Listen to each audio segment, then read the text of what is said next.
Assalamu alaikum wa rahmatullah, brothers and sisters. Jazakumullah khair for tuning in. This is Imam Aziz. And I wanted to welcome you to the Friday spiritual talk. This is our attempt to not necessarily provide an alternative for Jum'ah, because there is no such thing, but primarily try to fill the void a little bit that has been generated as a result of us missing the khutbah and Salatul Jum'ah. Keep us connected with each other, keep us connected with Allah subhanahu wa ta'ala, and keep us connected with the knowledge of the deen. So may Allah subhanahu wa ta'ala reward you for tuning in. Please go ahead and share the live video. If you are on social media, if you're on Facebook, go ahead and share the live video so that you're able to invite other people to join as well. There's a lot of people out there that could use a little help with a spiritual angle or the other as they are going through this difficult time. And so you can also host a watch party. This generates more and more people who would be happy to join. So inshallah, do that. And we have an incredible story to tell you today, inshallah ta'ala, with the grace of Allah. So please remember me and my family in your dua. May Allah subhanahu wa ta'ala bless each and every one of you. Allahumma ameen. أعوذ بالله من الشيطان الرجيم. بسم الله الرحمن الرحيم. الحمد لله رب العالمين. والصلاة والسلام على محمد وعلى آله وصحبه أجمعين. I begin in the name of Allah. I send His peace and blessings upon our beloved Prophet Muhammad sallallahu alaihi wasallam, and I ask Allah to extend His blessings to the Prophet's family and descendants, to his companions and followers, and the men and women that walk in their footsteps. And I ask Allah subhanahu wa ta'ala that would include each and every one of us. Allahumma ameen. Brothers and sisters, the ummah, the community, any human organization, any civilization in general, needs the tremendous guidance of leadership, right? We need leaders. We need leaders that have a vision, leaders that will be able to chart a path for us, leaders that will get us out of difficult situations, leaders that will basically deliver their people.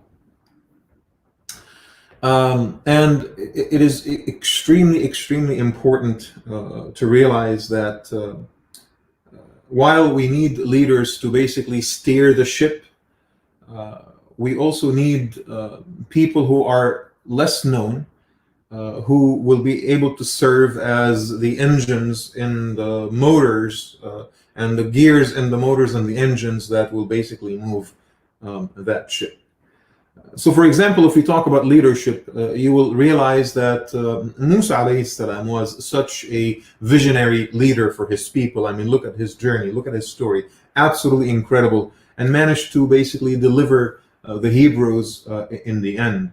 Dhul Qarnayn was such a visionary leader as well. Muhammad sallallahu alayhi wasallam was a visionary leader, alayhi salatu wassalam. Look at how he changed history. He basically changed the course of civilization as we know it.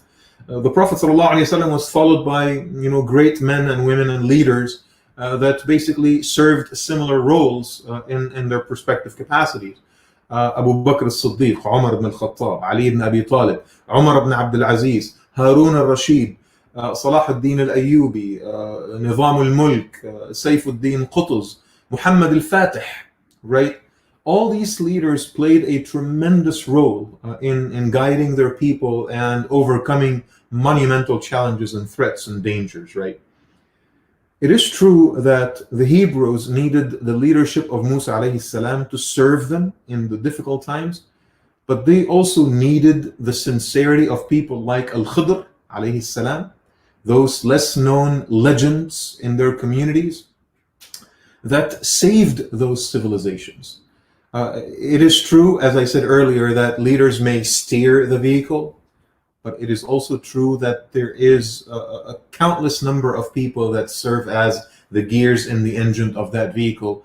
Without them, there will be no moving forward whatsoever. The Prophet ﷺ alluded to such people repeatedly in the tradition. So in the widely cited hadith that many of you have probably heard before, from your imams and khatibs, the Prophet ﷺ was sitting amongst the companions, and then he suddenly said, يَدْخُلُ عَلَيْكُمُ الْآنَ رَجُلٌ مِّنْ أَهْلِ الْجَنَّةِ. In just a few moments, a man from the people of Jannah will walk through the doors, right? And they wait and they keep their eyes fixated on the door. And then a very simple man, they don't even know his name. And, the water of wudu is basically dripping from his beard. Not a single person in the room, knew who that man was, right? Completely obscure person to them. Abdullah ibn Umar ibn al-Khattab had to actually go and spend a few days at his house in order to understand what is the reason that set him apart from all the companions. Why was he so amazing and noble in the sight of the Messenger sallallahu alaihi wasallam? In the other hadith, Rasulullah alayhi salatu wasalam says that رب عبد أشعث أغبر لو أقسم على الله لأبره. That there could be out there a worshipper of God that is not very tidy, that is not very neat, doesn't look extremely sophisticated, but that person is so close to Allah subhanahu wa ta'ala that if he or she took an oath, Allah subhanahu wa ta'ala will fulfill their oath on their behalf, right? See, the thing is, brothers and sisters, don't mind me. Your imams, your leaders, everyone that holds the microphone and stands, sits behind the screen, we automatically assume that they are the ones that do everything, right? They guide us, they lead us, they deliver us, right? Only Allah subhanahu wa ta'ala knows who does the real work.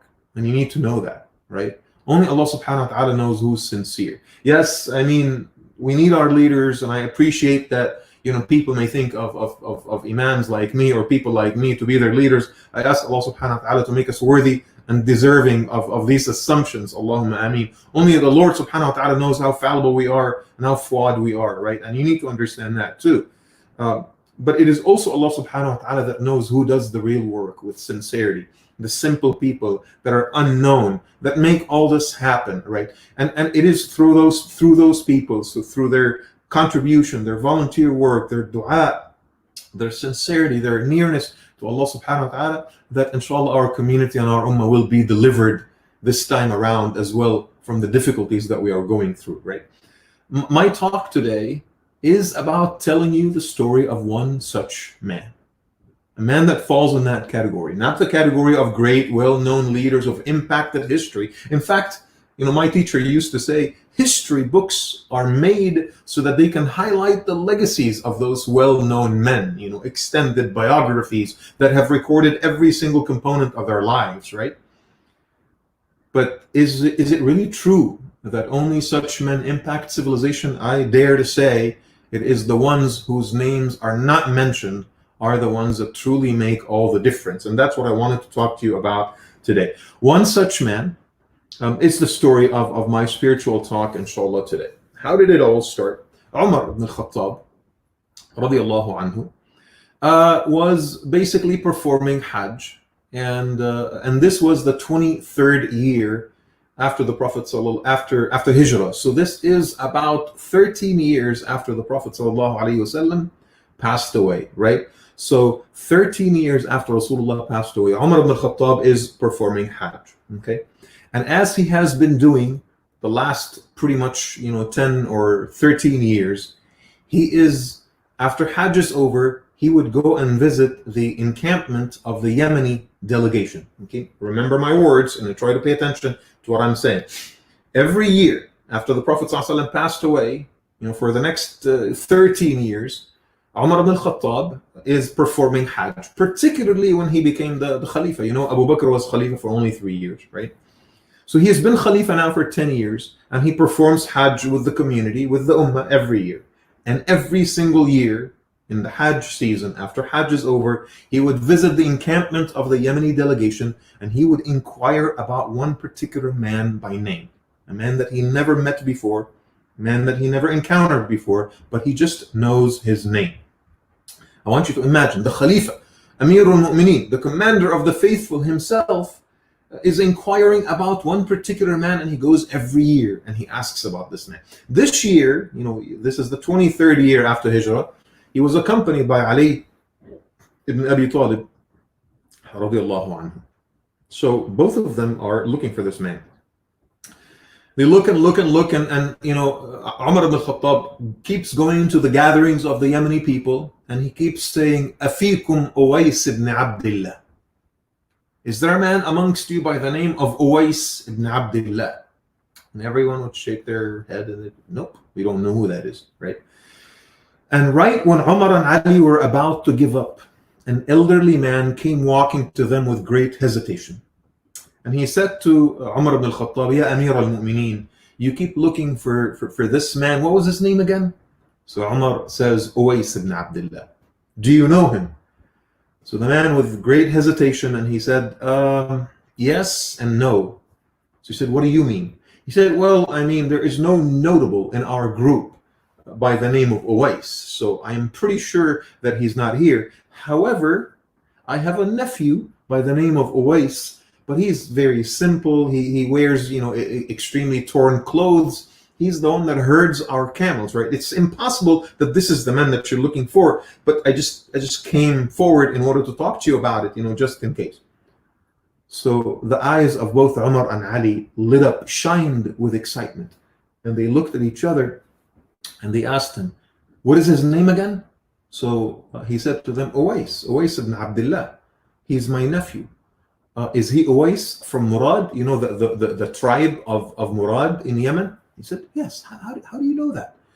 From Qaran, from the greater tribe that is called Qaran? And the man said to them, yes, that's my nephew. So they asked him, tell us where he is now. So the man said to them, إِنَّهُ يَرْعَى إِبِلًا لَنَا فِي أَرَاكِ عَرَفَةٍ. He is taking care of herding some of our camels in a garden of arak. The arak is the tree from which they make the miswak, right? That we use to brush our teeth, right? So there was this garden of arak tree, and he's there, and he's herding our camels over there. Umar and Ali ran in order to find who he is. And they walked into the garden, and they kept looking and navigating between the trees. And there he was, Uwais ibn Abdullah al-Qarni, praying, consumed in his prayer, kind of tall. And his hair is a little bit on the yellowish side, even though his skin is very dark. And his chin is touching his chest, and he is so consumed in his prayer. And on his back is this extremely rough cloak made of wool. Umar and Ali stood there in absolute astonishment and disbelief. They've been coming to that place for years looking for this man, and there he is standing right in front of them. And Umar leaned on Ali ibn Abi Talib and he said to him, Ya Aba al-Hasan, إِذَا كَانَ فِي الدُّنْيَا أُوَيْسٌ الْقَرَنِي فَهَذَا هُوَ. If this man Uwais exists in this world, if this legend actually exists, it's got to be this one right there. They waited until Uwais was done with his prayer. Assalamu alaikum wa rahmatullah. Assalamu alaikum wa rahmatullah. And then he stood up. He did not recognize them. He looked, what do you guys want? So Umar ibn Khattab approached him first, and he said to him, who are you? So the man said, Inni khadimul qawmi wa ra'i al-ibil. I am the servant of my people, and I am the one that herds the camels. So Umar smiled and he said to him, ليس عن الرعاية أسألك ولكني أسألك عن اسمك. I'm not asking you about your job or your profession. I'm asking you about your name. I mean, imagine yourself, you're in the middle of this place. You're from Yemen. You're a stranger in Mecca. You're just there for Hajj. And then two complete strangers, including one that is like 6'7", right, approaches you. And the other one is a real huge muscular guy, right? Umar and Ali. And they are approaching and really asking you these very private questions. So the man was very hesitant. So when Umar asked him, what is your name? He said, Abdullah. So Umar smiled and he knew what he was doing. Like when someone a complete stranger asks you, what is your name? And you're like, it depends.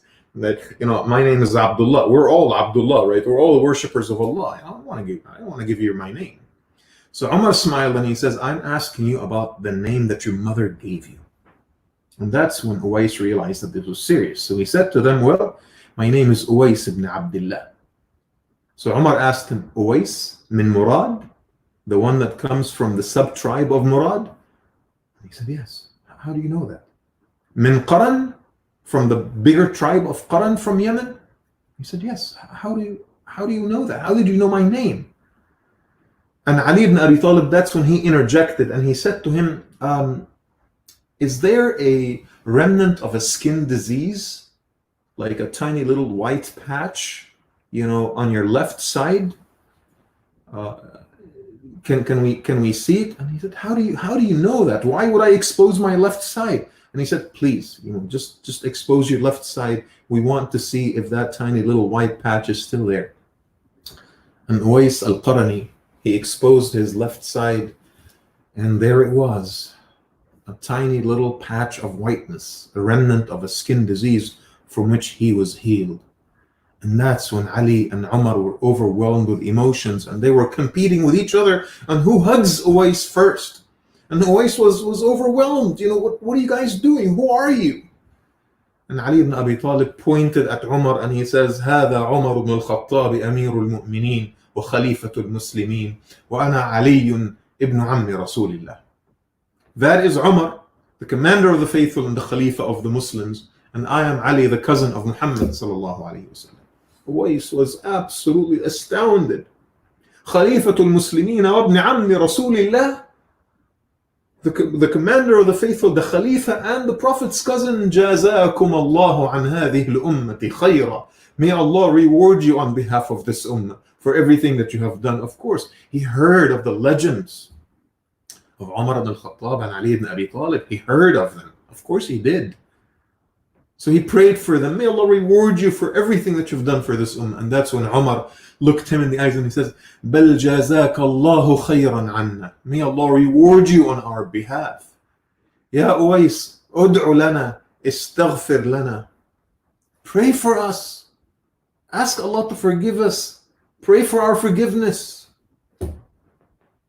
What is happening here? If you are hearing the story of Uwais al-Qarani for the first time, I can understand your astonishment. Umar and Ali, some of the greatest companions of the Prophet ﷺ, going to a complete stranger, asking him to pray for them. Imagine that. But if you've heard the story before, you know exactly the maqam, the status of Uwais as foretold by the Prophet ﷺ.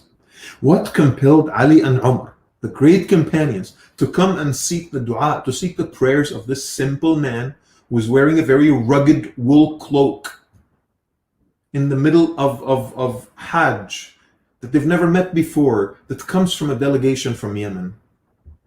And the story goes back years and years and years earlier. I'll take you on this flashback. In this ahadith, in fact, multiple ahadith narrated by Imam Muslim and narrated by the Musnad of Imam Ahmad, by companions such as Abu Hurairah and Umar and Usayr ibn Jabir and others, where the Prophet ﷺ was sitting amongst his companions, and he started describing, a very particular class of people. إِنَّ اللَّهَ يُحِبُّ مِنْ عِبَادِهِ الْأَتْقِيَاءِ الْأَنْقِيَاءِ الْأَصْفِيَاءِ. From amongst the worshippers of God, Allah loves the most the truly righteous, the truly God conscious, the truly sincere of heart, the truly pure of intention. الأتقياء الأصفياء الأنقياء المشعثة رؤوسهم المغبرة وجوههم المخمصة بطونهم. Their hair is untidy and their face has dust on it from the rough jobs that they have to work, and their stomachs are always tight because there isn't that much food in their bellies. الذين إذا استأذنوا على الأمراء لم يؤذن لهم وإذا استنكحوا المنعمات لم ينكحوا وإذا غابوا لم يفتقدوا وإذا مرضوا لم يعادوا وإذا ماتوا لم يشهدوا. The class of people that is so poor, that is so dispensable, that is so disposable. The simple people in society that don't have any name, that don't have any legacy behind them, that If they request to come into the entrance of the wealthy and the powerful, they are rejected. And when they propose to seek the hands of the women of class in marriage, their proposals are rejected. And when they are not around, when they are absent, they are not missed. And when they are sick, they are not visited. And when they die, no one walks in their funerals. Ya Allah. So the Sahaba were very, very surprised to hear that. And they said to the Prophet sallallahu alaihi wasallam, Ya Rasulullah, وَأَنَّا لَنَا بِرَجُلٍ مِثْلَ هَذَا. How could we find someone like this? Remember, this was like 15 or 20 years before the story of Umar and Ali finding Uwais. This was the Prophet ﷺ foretelling the coming of this man. He never met him himself. So the Prophet ﷺ responded to the question of the Sahaba, and he said to him, فَذَاكَ أُوَيْسٌ بْنُ عَبْدِ اللَّهِ مِنْ مُرَادٍ مِنْ قَرْنٍ. The man that I mean by my words is Uwais ibn Abdullah from the sub-tribe of Murad, from the tribe of Qarn in Yemen. And then he went on to describe him after the companions asked, Wama Uwais. Notice the language. They did not say, Waman Uwais, who is Uwais? They said, what is Uwais? What is that? What is that legend? Right? Wama Uwais. The Prophet ﷺ started describing him, alayhi salatu wassalam. Ashhalun dhu suhuba. He is very skinny and there is yellowishness in his hair. Aridun bayna al-mankabayn. His shoulders are broad. Mu'tadilul qama. He always stands straight. Adimun shadidul adima. His skin is very, very dark. Daribun bidaqnihi fi sadri. Out of humility, his chin is always touching his chest. Daribun bidaqnihi fi sadrihi. Raman bibasarihi fi mawdi'i sujudi. When he walks, he's always looking at the place of his sujood. Subhanallah. يتأزر بإزار من صوف. And he is always wearing a very rough cloak made of wool. Sallallahu ala Muhammad. مجهول في أهل الأرض معروف في أهل السماء إذا أقسم على الله لأبره. Unknown amongst the people of this earth, but known amongst those who dwell the heavens. If he takes an oath, only Allah will fulfill his oath. Subhanahu wa ta'ala. كان به برص فبرئ منه ففيه لمعة تحت إبطه الأيسر. He had a skin disease and he basically healed from it. He was cured from it, except a tiny little shiny white spot, on his left side. وله أم فهو بها بر. And he has a mother, and he is honorable and righteous to his mother. He honors her.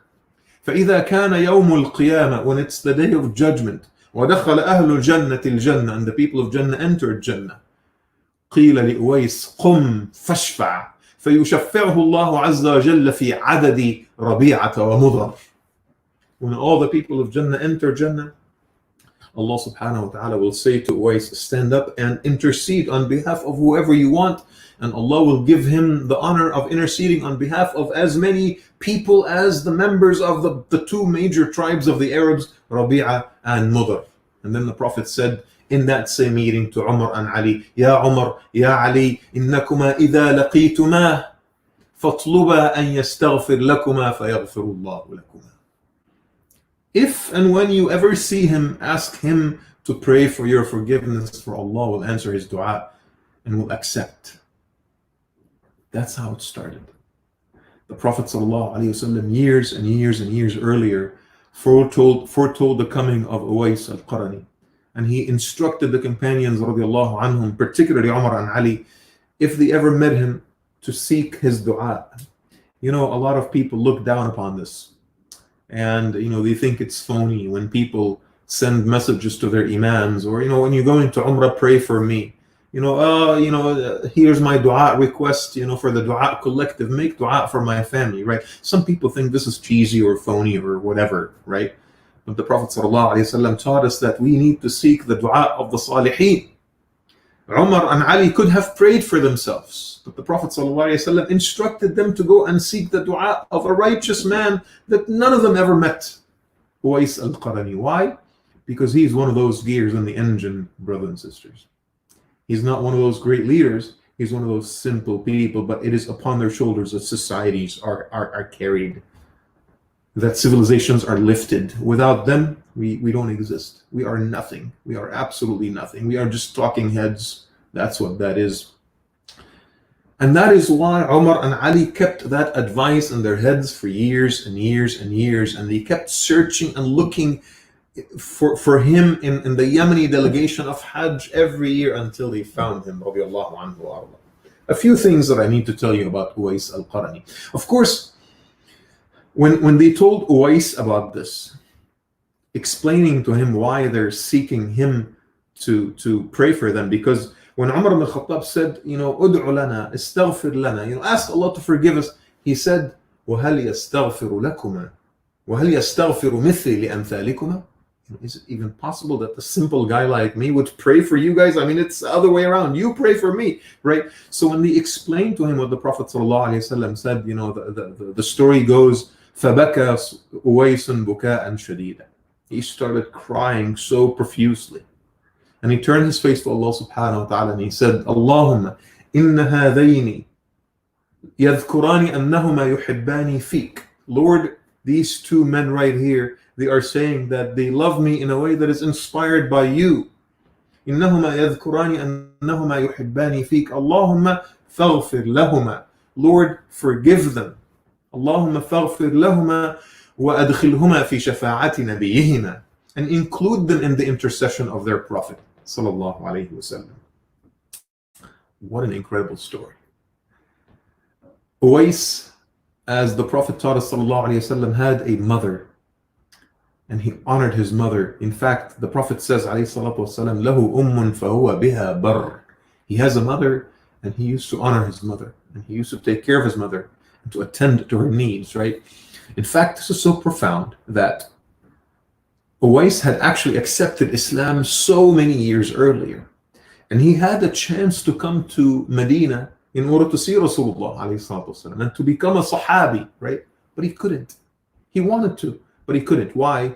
Because he knew that, had he decided to just leave Yemen and go to Medina all the way up north, he would have had to leave his mom, and he could not do that. He decided to stay with his mother. And then when his mother eventually passed away and he actually wanted to come to Medina to meet the Messenger sallallahu alaihi wasallam, he realized that Rasulullah has already passed. And his maqam from being a Sahabi, was sort of like downgraded to being a Tabi'i.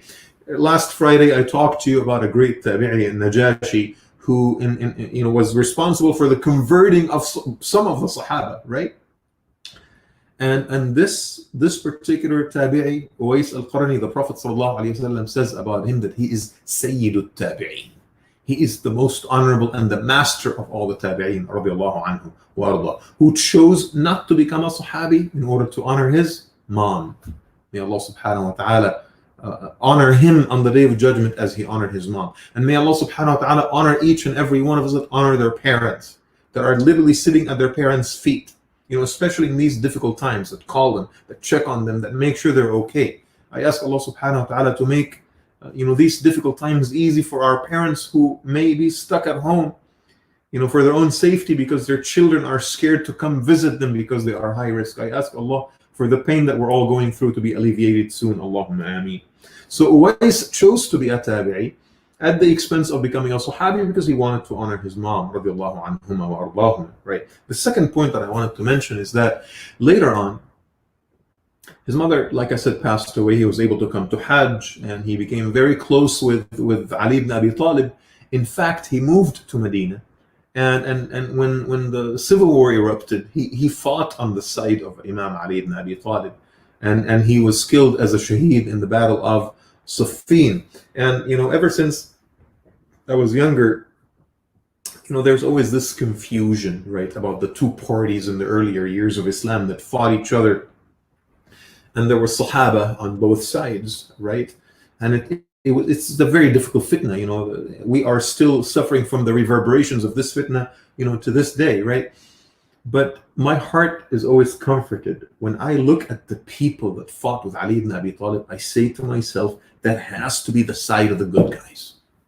That has to be the side of the good guys, right?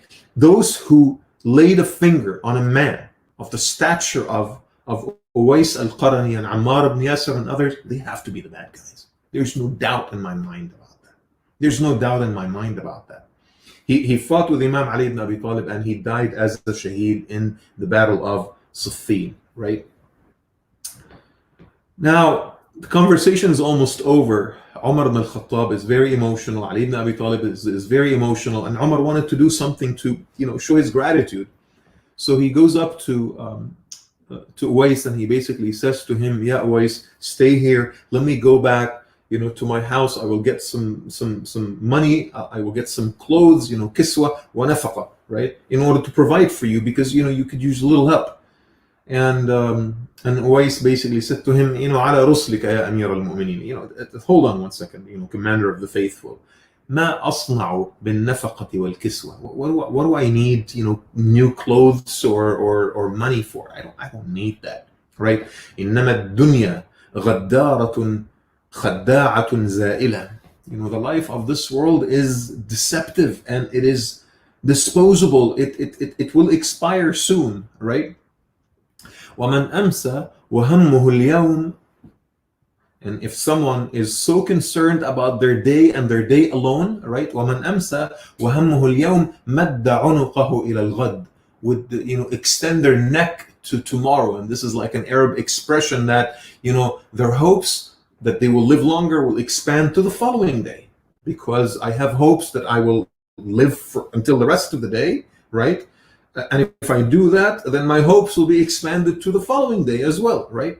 من أمسى وهمه اليوم مد عنقه إلى الغد ومن مد عنقه إلى الغد ومن مد عنقه إلى الغد تعلق قلبه بالجمعة. And if your neck is extended to the following day, to the morrow, right? If your hopes are extended to the following day, right? What is going to happen? Your heart will be attached to the end of the week. SubhanAllah. If all you care about is, the day, and not all you care about, but if you are safe and secure thinking that you will live until the end of the day, your amal, right, your hope is expanded until the end of the day, you will naturally take it for granted that you will live until tomorrow. And if you will live until tomorrow, you will naturally think that you will live until the rest of the week, right? تعلق قلبه بالجمعة ومن تعلق قلبه بالجمعة لم ييأس من الشهر. You don't despair of the month. Now you think that you're going to live until the rest of the month. وَيُوشِكُ أَنْ يَطْلُبَ السَّنَةِ. And you are about to think that you will live for a year. See the response of Uwais? See why people like that make all the difference in their societies and their communities, brothers and sisters? Because they keep us all grounded. Because they remind us of the realities, right? And so he concluded and he said to him, ومن رفض الدنيا تعلق قلبه بمعية الجبار وجرت تحت منزله الثمار.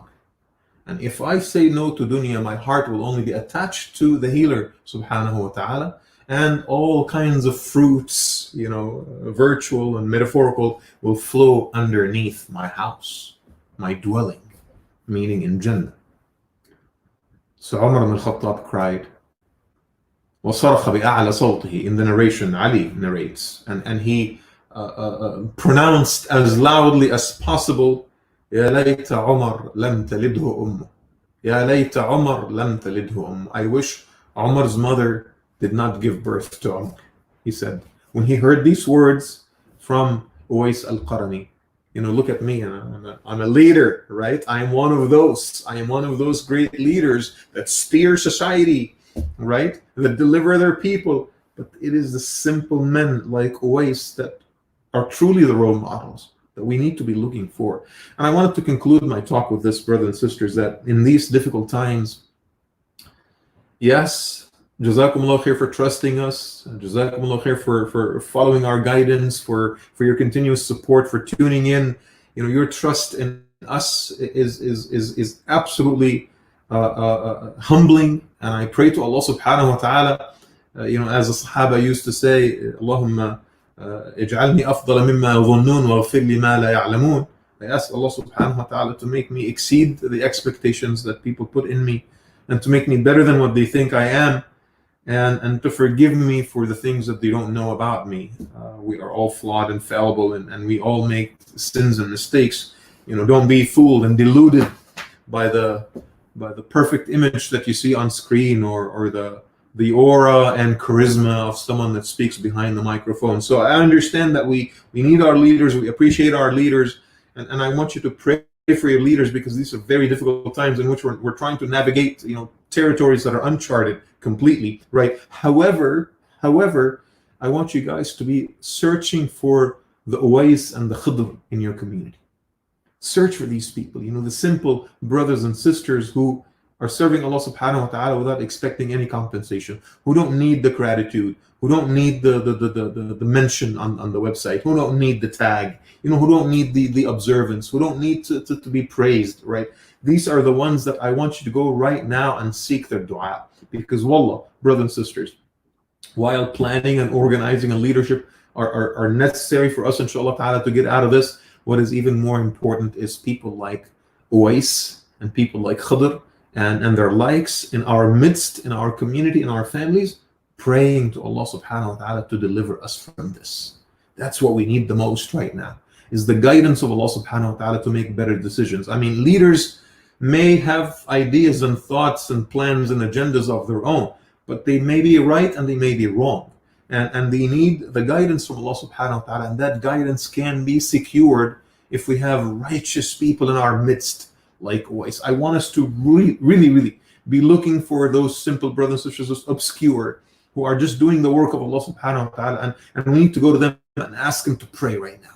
Ask Him to pray for us. Ask Him to make dua that we will all, inshallah, be delivered from these difficult times. Allahumma ameen. I ask Allah subhanahu wa ta'ala to forgive our sins and to establish us firmly on His path, to keep our families safe.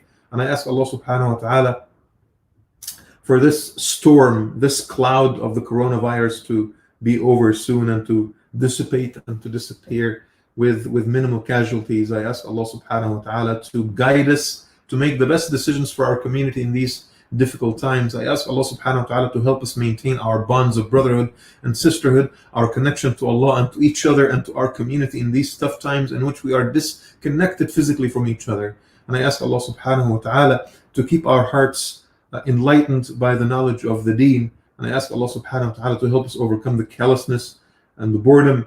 And I ask Allah subhanahu wa ta'ala to help parents stay on task and to stay strong in these difficult times. I ask Allah to be there for those who lost their jobs and those who are struggling financially in these times. I ask Allah subhanahu wa ta'ala to accept anyone that died from the coronavirus as a shaheed. And I ask Allah subhanahu wa ta'ala to give healing, cure, and full shifa to anyone that falls ill to it. And I ask Allah subhanahu wa ta'ala to protect the rest of it from this ailment and from any other ailment, physical, spiritual, and mental. Ameen, ameen, ameen, ya Rabbil Alameen. Brother and sister, Jazakumullah khair for tuning in, and please, stay with me 1 second for a couple of announcements before I let you go. TarbiyaLive is now live, and so all the projects and programs of Tarbiya are now offered online. Please visit our website live.tarbiya.org. And you will find all kinds of ways on that website to pray to Allah subhanahu wa ta'ala and connect spiritually, to serve your community. There's a lot of volunteer opportunities, and to give back to Tarbiyah and to your community. And remember, brothers and sisters, that it might be true that we are not at the masjid right now because it's closed, but make no mistake about it, there's still expenses, there's still rent, there's still utilities that we are trying to disconnect, but there's still payments that need to be made. There's still salaries that have to be paid, and I understand that these are difficult times for everyone. But if you have the financial means, please make sure that your support is consistent. Use Venmo. The link is going to be in the video. Use our website. Sponsor a prayer space. Alhamdulillah, the carpet has been dropped off, and the demo project is almost done. And the carpet is going to be installed soon. The mimbar is going to be moved from Sierra Gardens to Foothills. And inshallah, in a few days, we're going to be sharing with you amazing footage. But all this work still has to be done, and it still has to be done soon.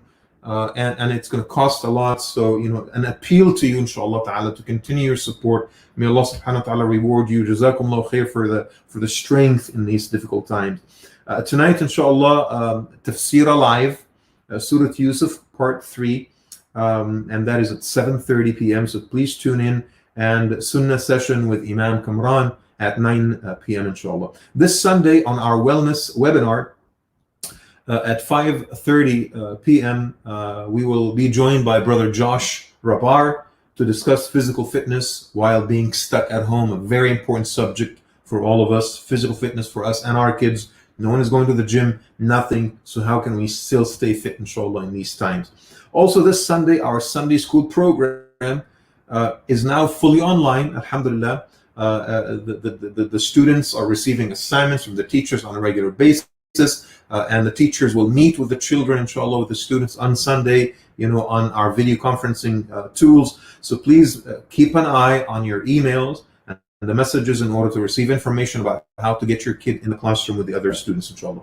Story time with Hira Rizvi from Zerzaber Play, streaming live on Monday at 3 p.m.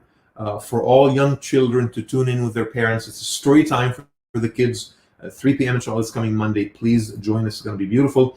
For all of our youth, our TikTok on the clock challenge competition starts tomorrow. Keep an eye out for more details to be shared inshallah tomorrow morning. Rahma Unleashed. If you or anyone is unable to leave the house and in need of supplies, please text your name and your need to Tarbiyah's number 916-800-4111, and one of our volunteers will give you a call and will deliver whatever it is, medication or grocery, whatever that you need. We will find a perfectly safe way to deliver it, inshallah, at your doorstep. Brothers and sisters, the month of Sha'ban already started. Ramadan is just a couple of weeks ahead. I'm still praying in my heart to Allah subhanahu wa ta'ala for this virus to just disappear. As it came from nowhere, for it to just disappear into nothingness, to wither into nothingness before the month of Ramadan, so we can still pray, inshallah, in our new facility. So please intensify your dua right now, brothers and sisters, in your tahajjud, in every salah, in every sajda. Let's keep praying to Allah subhanahu wa ta'ala that we will find the way to still pray together this month of Ramadan.